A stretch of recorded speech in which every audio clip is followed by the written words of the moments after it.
Lula inocentado. A Justiça Federal de Brasília rejeitou a denúncia apresentada pelo Ministério Público Federal contra o ex-presidente quanto aos crimes de corrupção e lavagem de dinheiro referentes ao sítio de Atibaia, aquele que tinha o quadro do Lula, o nome dos netos do Lula no pedalinho, toda aquela parafernália toda do ex-presidente. Enfim, Lula foi inocentado por ausência de provas. Pasmem vocês. Que vergonha! Que vergonha!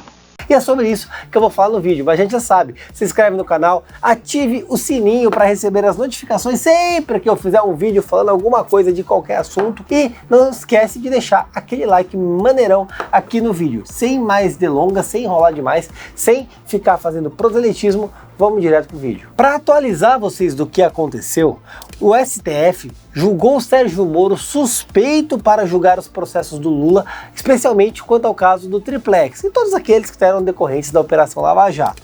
Quando o Sérgio Moro foi julgado suspeito, dizia que ele era parcial, que ele não tinha ali a competência, as atribuições processuais necessárias para proferir o julgamento, então todos os atos que decorreram em razão da atuação do Sérgio Moro, sob a caneta do Sérgio Moro, foram considerados anulados. E o processo voltou ao status quo. O que é isso? Lá atrás, antes mesmo do recebimento da denúncia. Então o Ministério Público Federal pegou a denúncia que apresentou ao Moro e reapresentou para um novo juiz que considerasse competente, no caso lá de Brasília. E foi justamente o que aconteceu. Foi apresentado por uma juíza que compulsou todas aquelas provas carreadas no processo para vocês poderem lembrar, por exemplo, o sítio de Atibaia, aquele quadro do Lula, da foto do Lula logo na escada subindo pelo sítio, os artefatos pessoais do Lula que estavam no sítio, as matérias de jornais falando que o Lula iria tirar férias em seu sítio em Atibaia, as conversas que faziam menção de Lula ser o proprietário do sítio,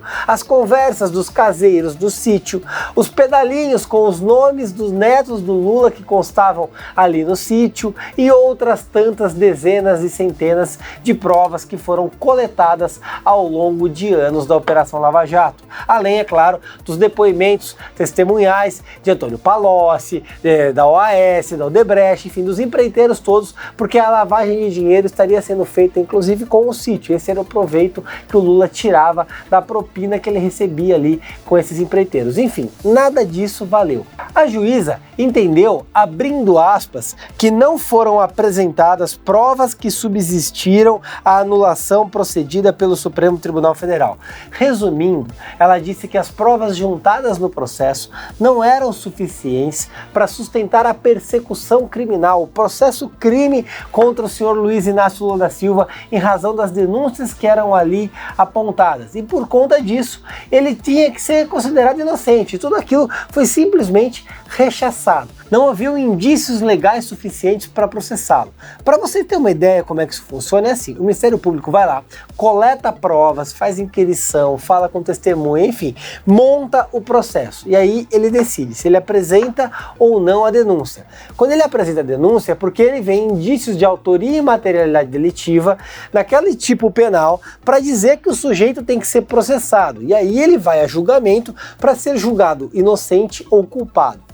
O Ministério Público levantou tudo isso, e vale dizer que o Lula, nesses elementos, tinha sido condenado pelo Sérgio Moro a 12 anos e 11 meses de prisão, e essa pena foi aumentada para mais de 17 anos pelo Tribunal Regional Federal. A pena, inclusive, foi mantida depois em grau recursal, ou seja, a pena que o Moro tinha dado para o Lula era até branda se considerada com a que foi dada pelo Tribunal Regional Federal.